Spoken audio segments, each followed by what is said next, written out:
bareng bersama IndiHome.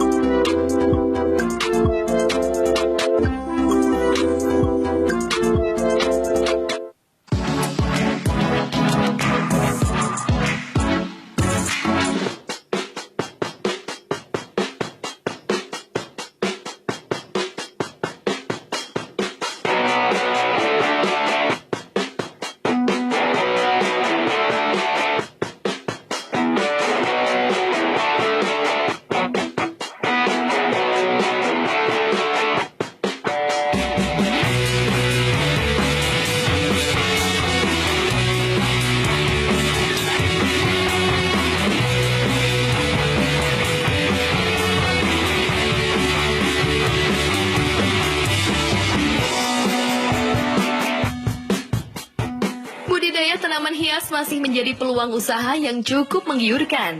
Karena semakin banyaknya orang yang memilih tanaman hias sebagai interior maupun eksterior rumahnya. Selain karena keindahannya, tanaman hias juga diyakini bisa meminimalisir stres dan bermanfaat bagi kesehatan. Hijaunya dedaunan yang tumbuh di dalam rumah tampaknya menjadikan penghuninya tenang dan bahagia. Pemirsa Ruang Berkebun, berbicara tentang tanaman hias pastinya tidak luput dari teknik yang bernama bonsai. Ya, selama 30 menit ke depan kita akan mengulasnya. Tentu saja di program kesayangan kita, Ruang Berkebun.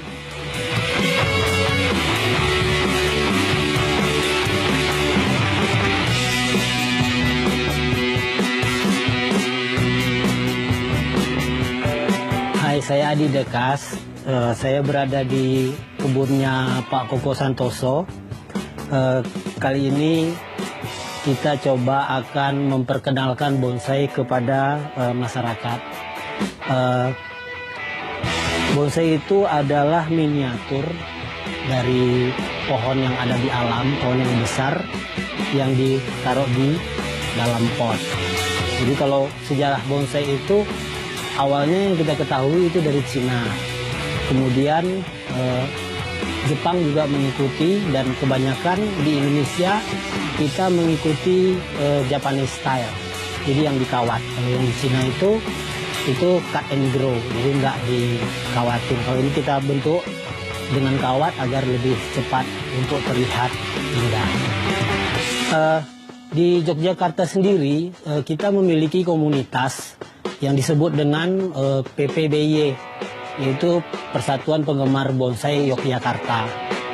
PPBY ini menaungi lebih daripada 11 komunitas ataupun perorangan yang ada di Yogyakarta ini. Anggotanya ya kurang lebih ratusan anggota yang tersebar di seluruh provinsi Yogyakarta. Nah, kalau di kebun Pak Koko ini kita lihat, ini kebanyakan koleksinya sancang. Karena ini ya memang setiap orang memiliki passion dan pengetahuan sendiri-sendiri tentang bonsai.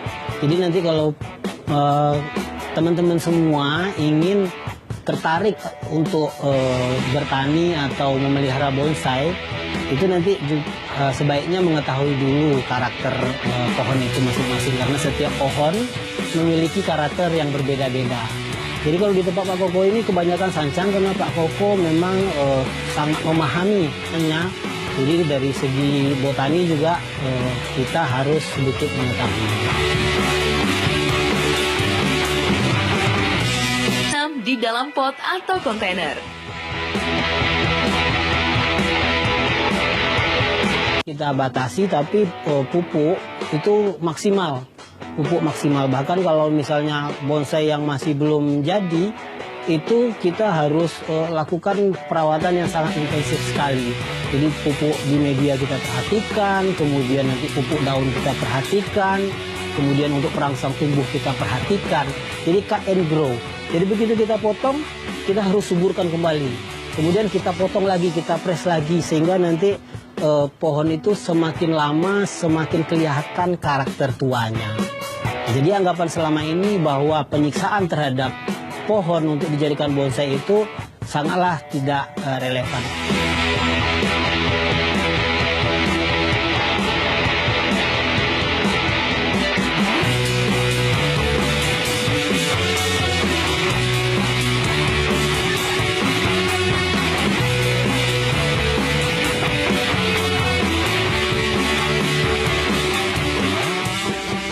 yang bisa dibonsai umumnya berupa pohon berkayu, misalnya pohon beringin atau pohon buah-buahan.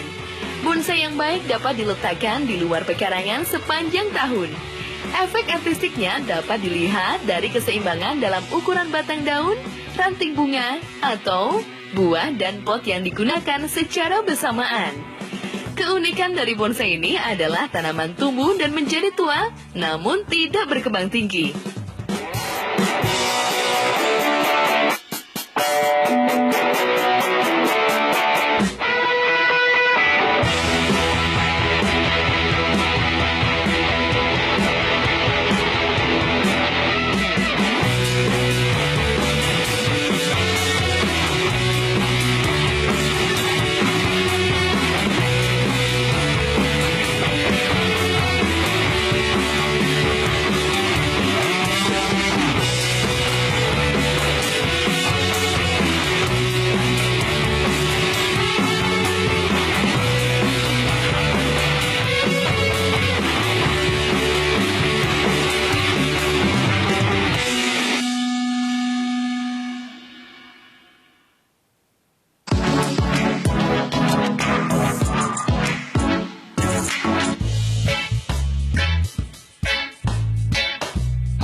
Walaupun hampir semua jenis tanaman bisa digunakan untuk bonsai, namun pohon yang dipilih sebaiknya memiliki ciri-ciri seperti berdaun lebat, tidak gampang gugur, tahan di cuaca panas, serta berumur panjang. Karena bonsai ditanam di dalam pot yang tipis, jadi media tanamnya juga terbatas. Hal ini menyebabkan bonsai hanya memiliki persediaan nutrisi tanaman yang terbatas dan sangat sensitif terhadap air siraman atau hujan. Media tanam yang baik juga harus mengandung nutrisi dan bahan mineral yang cukup, agar tanaman dapat hidup dan tumbuh dengan baik.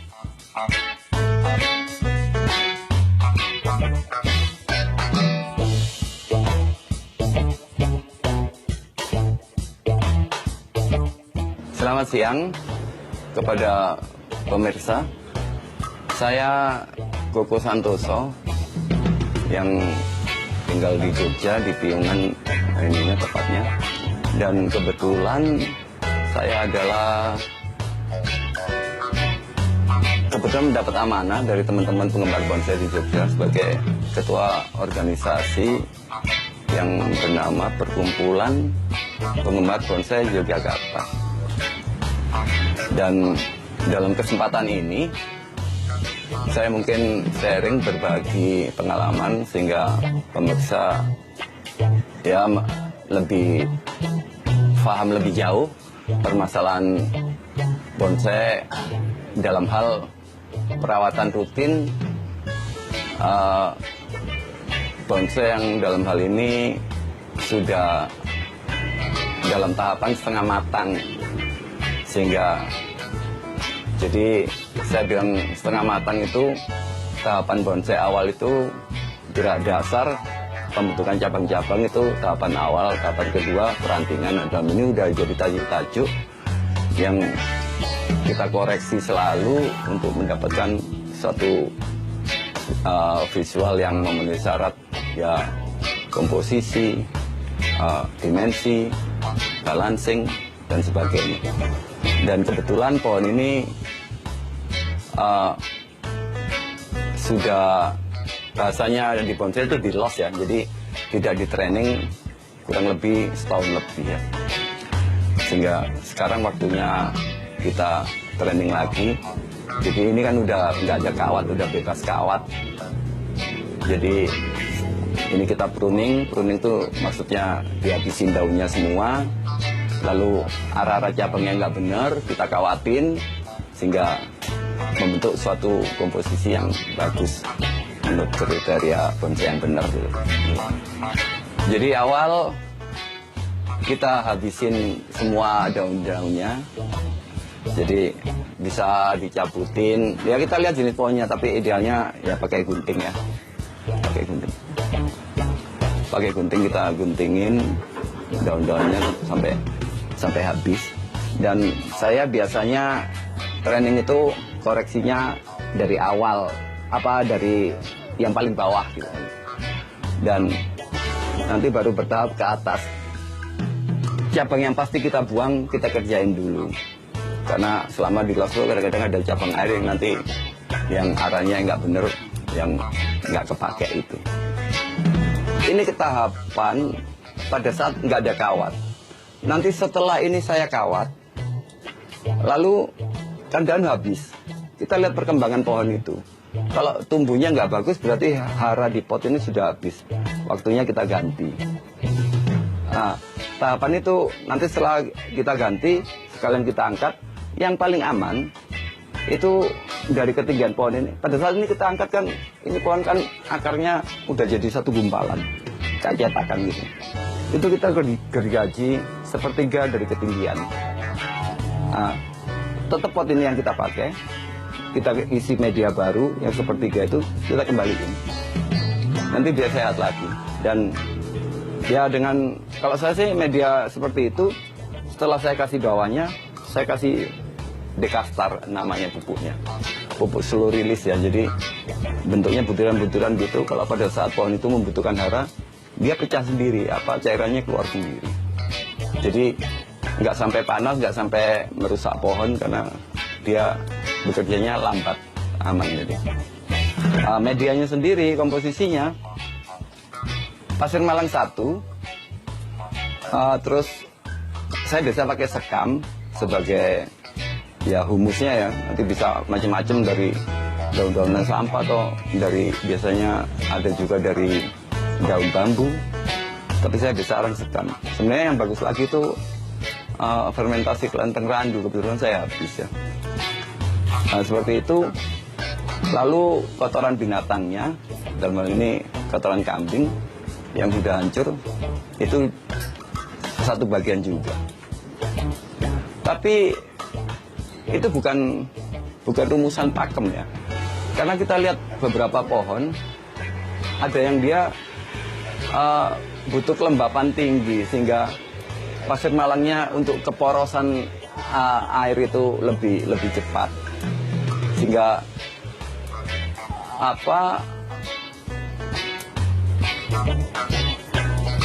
mengurangi busuk akar. Jadi pada saat kita siram, dia harus dalam beberapa saat poros turun airnya. Kalau saya menggenang berarti lubang pengeluarannya udah tertutup akar, yaitu tadi ya, waktunya diganti media cicak. Seperti itu. Jadi tahapan perawatan pohon yang udah tahap yang lebih lanjut dari awal kita bikin komposisi percabangan, perantingan, ini kan udah tajuk-tajuk untuk ya kubah-kubah daunnya nanti bikin kayak awan-awan gitu yang bertumpuk-tumpuk itu. Nah, jadi ini kita pruning yang pohon ini, habis daunnya kita kawatin, kita lepas lagi, tahap selanjutnya lagi kita habisin lagi, kita lepas kawatnya, jadi seperti ini lagi. Yang arah yang nggak bener kita rapiin supaya komposisi dan dimensi ya kriteria bonsai yang bener itu terpenuhi gitu. Yang namanya bonsai itu seni hidup ya. Jadi karena dia seni hidup, kita berkarya selama pohon itu masih hidup, ya kita berkarya terus. Nah, dalam hal ini berkarya, lihat jenis pohon, tiap pohon karakternya sendiri. Ada pohon yang kita lepas, dalam hal ini mungkin setahun dia nggak berubah bentuk. Ada yang pertumbuhannya cepat, dia berubah bentuk. Terutama yang berubah bentuk itu begini. Ada cabang baru, karena cabang baru itu istilahnya daunnya cabangnya muda, terus dia membesar sehingga hara lari ke situ semua, sehingga ranting-ranting cabang bawahnya bisa mati. Itu harus kita buang koreksinya seperti itu. Nah, kalau pohon yang cepat pertumbuhannya kadang-kadang 3 bulan, 4 bulan udah yang seperti itu udah kita koreksi. Lihat karakter pohon, jenis pohon. Kebetulan ini setahun ya ada 1-2 tapi nggak terlalu besar, yang naik ke atas, yang di tengah seperti itu.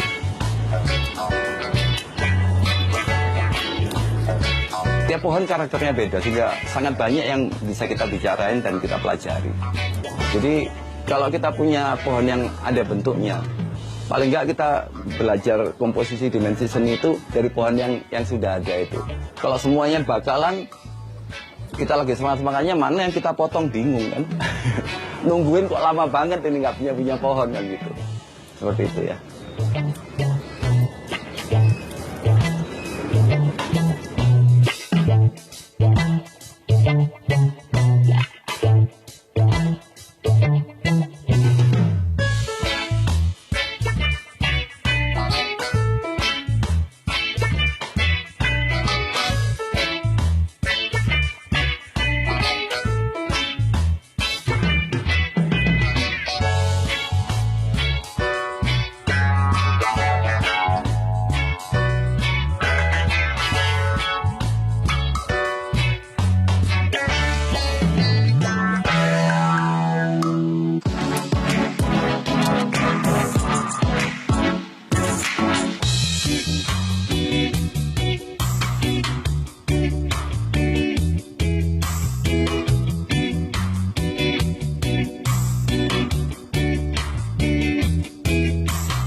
Bonsai memang sudah lama terkenal. Namun jangan salah, hingga tahun 2020 ini, budidaya tanaman bonsai selalu menjanjikan.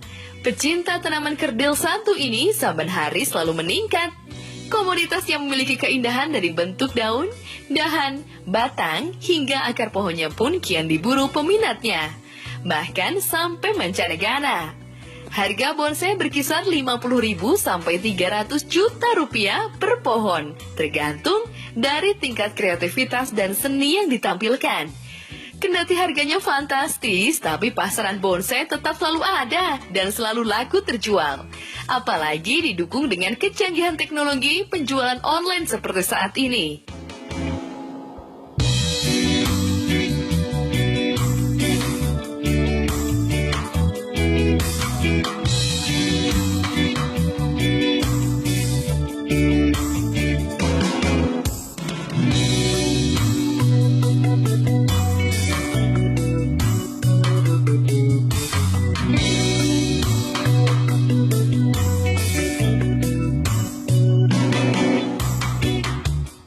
Kalau kita bicara perawatan selain pupuk ya pupuk ya biasa ya pupuk daun ya, itu masalah penyakit, biasanya bonsai itu jamur ya yang banyak.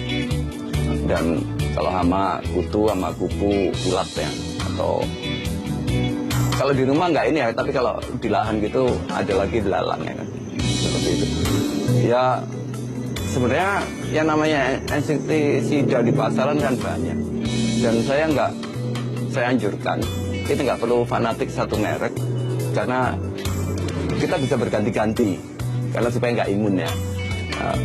Dan itu dilakukan, anjuran saya tuh gini, kita lebih baik sering, tapi konsentrasinya tipis. Daripada nanti konsentrasinya tebal, kadang-kadang merusak pohon kadang-kadang.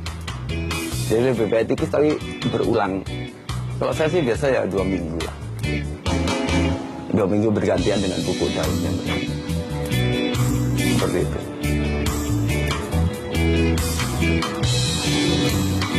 Nah untuk ngawat, itu kan tiap pohon juga itu lagi kembali. Karakternya berbeda-beda. Ya kita lihat kelenturan cabang, ranting itu seberapa, kita sesuaikan dengan kawatnya. Biasanya pegangan dasar itu antara diameter yang bakal kita kawat dengan kawatnya sepertiganya besarannya. Tapi dengan beberapa pengalaman, ada yang lentur dengan kawat yang lebih kecil bisa cukup, ada yang lebih keras yang harus kawatnya memang setengah dari diameternya. Jadi nggak ada patokan bakunya. Ini mulai saya kawatin. Ini kan karena berat daun turun, jadi kita angkat nanti kita angkat lagi, naik lagi. Kawat ini jadi ya mungkin di komunitas atau ini di pasaran, di toko-toko nggak ada yang jual. Jadi ada yang jual mungkin ya dalam ini sekarang kita udah media online ini ya online. Kalau toko pun toko beberapa dan ini pusatnya ya kita biasa pakai yang dari Malang atau yang ada yang dari Jakarta yang kawat hitam. Jadi ada dua macam, putih sama hitam. Dan ini aluminium. Jadi kawat bonsai itu kita beginiin dia nggak kembali. Kalau kawat biasa kan keras terus balik ya kan. Jadi ini kawat memang khusus untuk bonsai. Dan itu karena seperti itu, jadi kalau ada orang ngawatin pakai kawat selain kawat bonsai, ya ini maaf, nggak dianjurkan dan itu memang merusak. Apalagi kawat baja untuk bangunan atau kawat jemuran, nggak bisa, nggak bisa. Karena pertama dia keras ya, kawat segini mesti keras. Pada saat keras kita paksa di pohon, kulitnya terkelupas nanti. Iya. Jadi kawatnya memang khusus.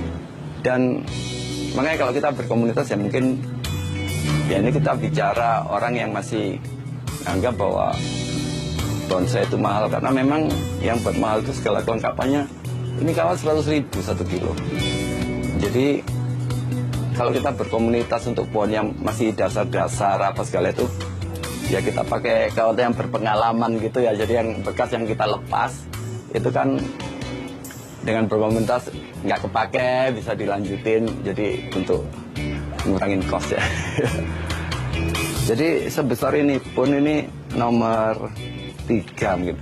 Jadi kawat tuh di pasaran ada mulai nomor 1, 1,5, 2, 2,5, 3, 3,5, 4, 5, 6.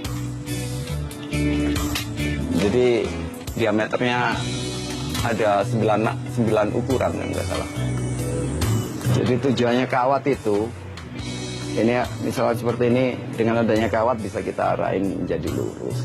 Ini arahnya kemana menjadi lurus, ini menjadi lurus. Jadi tujuannya untuk mengarahkan cabang yang arahnya udah nggak bener,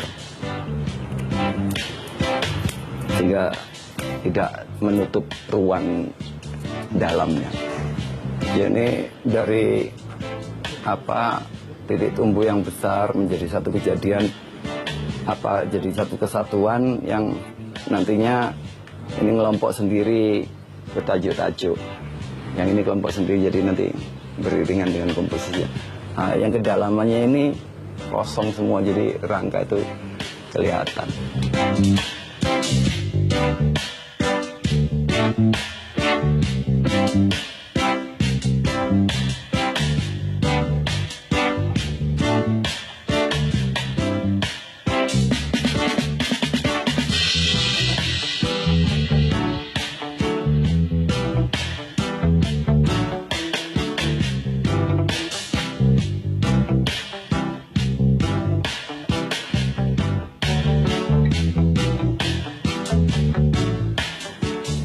Dalam tahapan ini yang kita kerjain kan kita habisin daunnya, terus kita kawatin. Sesudah itu pohon kita biarin tumbuh lagi kan, keluar daunnya lagi. Itu ya kira-kira saya sih biasanya kalau pohon relatif kecil sih 3 bulan ya, ini makanya sampai setahun karena pohonnya relatif besar. Sesudah itu tahapan selanjutnya, jadi sesudah ini 3 bulan atau 1 tahun kemudian kita habisin daunnya lagi, kawat itu kita lepas semua. Pada saat kawat kita lepas semua, kita biarin lagi tumbuh lagi, sehingga jadinya seperti ini tahapannya. Nanti kalau sudah ini seimbang semua, udah tajuk, udah dari besar mengecilnya udah ideal semua, pada saat kita finishing bikin tajuk-tajuk, itu udah lepas kawat. Jadi kita tinggal press-press aja sehingga membentuk gumpalan-gumpalan itu. Itu timingnya kita tunggu. Sudah memenuhi syarat komposisinya benar, dimensinya benar. Jadi udah imbang istilahnya. Ya imbang itu kan semuanya tergantung dari sense of art kita. Setiap manusia beda ini ya, sudut pandangnya ya. Jadi seperti itu.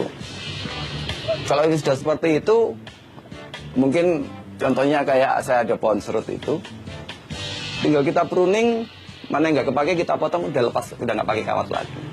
Karena sudah ranting kecil-kecil, dengan adanya matahari, dia mencari arah matahari, otomatis nata sendiri. Ya, karena udah ranting kecil yang tajuk itu yang dibilang. Dan jadi ranting anak ranting udah tinggal daun-daun aja. Cuma yang ke bawah yang kita buangin, koreksinya seperti itu.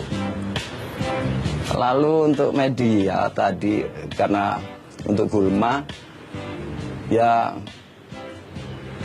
selain kita cabutin ada cara lain, yaitu kita siram pasir malang, ya dengan ketebalan setengah senti sampai 1 senti, dia menghambat gulma, karena pasir malang kering panas, misalnya ada gulma pun, kita cabutnya lebih gampang gitu.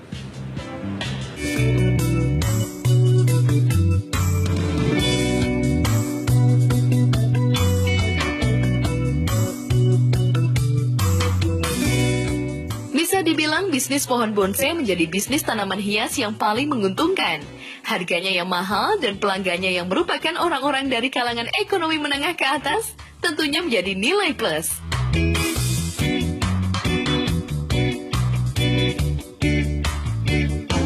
Bagi teman-teman yang istilahnya tertarik untuk melihat teknik cara pembuatan bonsai, nanti bisa menghubungi perkumpulan penggemar bonsai Yogyakarta. Nanti silakan di browsing aja, di media-media sosial sudah ada, di internet juga udah ada, kemudian di Facebook juga sudah ada. Nanti silakan untuk menghubungi kami siap memberikan edukasi kepada masyarakat.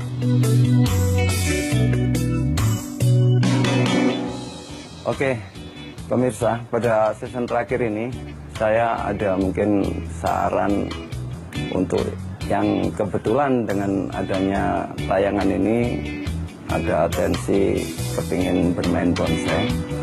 Ada satu tip dari saya, bonsai ini satu hobi yang bisa nemanin kita seumur hidup, karena usia pohon lebih tua dari kita. Jadi karena itu masanya sangat panjang, bisa kita wariskan ke anak cucu kita. Dan untuk yang awal suka, kita nggak usah bahasa Jogjanya kemerungsung, kita ikutin aja dengan karena kalau kita terlalu kemerungsung, yang namanya bonsai ini di atas langit ada langit ya.